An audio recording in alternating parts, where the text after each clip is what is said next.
perverted person are you? I want to know right now. You are a monster. You are a pedophile. You're a child molester. Do you understand me? No. Why do you say that? Oh, I'm a lot smarter than you. I'm so much smarter than you. You do not understand how much smarter than you I am. I got you. I want you to know that now. I got you. Do me a favor. Do not call this number back again. The next time you'll hear from me will be in court. And make sure you let your husband know that you like the 13-year-old boys. And I want you to do me a favor. Do that for me, okay?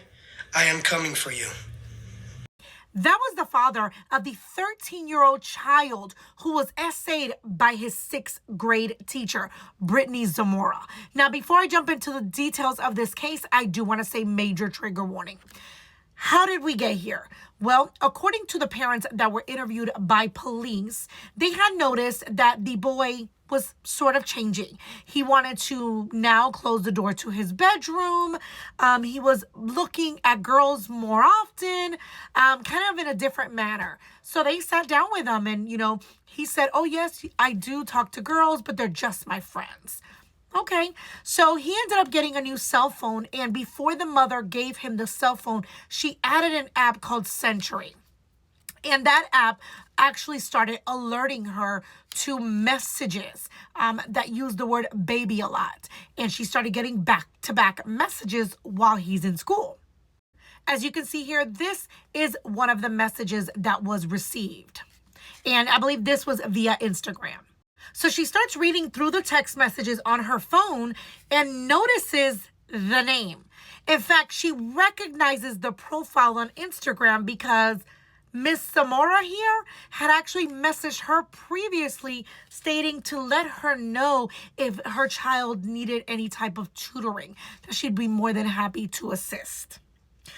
When he comes home that afternoon, she had, taken all of his electronics away, including his cell phone, etc.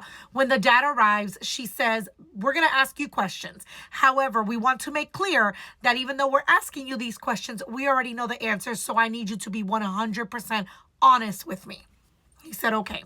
She asked him, who are you texting? At that point, he said, my teacher. Keep in mind, he's 13 years old at the time. Have you had relations? Yes. And they started talking about the fact that their communication began during a either spring break or Christmas break. It was a school break, and that their physical part started shortly thereafter. Initially, it was in school and then off campus. She then asked, how did this all transpire? And he started saying that, well, that time that I asked to stay after school to help with the talent show, I did. I stayed after. And when I was saying bye to everyone, went to go grab my backpack in the classroom, that's when she approached me in the classroom. Then on a weekend where he was with his grandparents, she messages him and asks him where he's at because her husband is fishing and she wants to see him. She convinced him to sneak out of his grandparents' home in the middle of the night and meet her twice, 2 nights straight. We're not going to talk about what was done inside of the vehicle. Now, she was arrested shortly thereafter. And what's interesting about all of this is that after her arrest, it seems that they had let her out on bond. Keep in mind, she was arrested in 2018. So they apparently had let her out on bond. And what did she decide to do? She decided to call the parents. That's the call that you see. She was asking for them to settle it out of court so that she did not get prosecuted. And as you can see, the father was like, absolutely not. And he ended up speaking to the father or to the husband and telling him, you need to kick her ass out. Look at the type of stuff that she likes to do with these kids. There was even another student involved that was the lookout while things were happening in the classroom. Now, in 2019, she was sentenced to 20 years. And in fact, she will be released in March of 2038.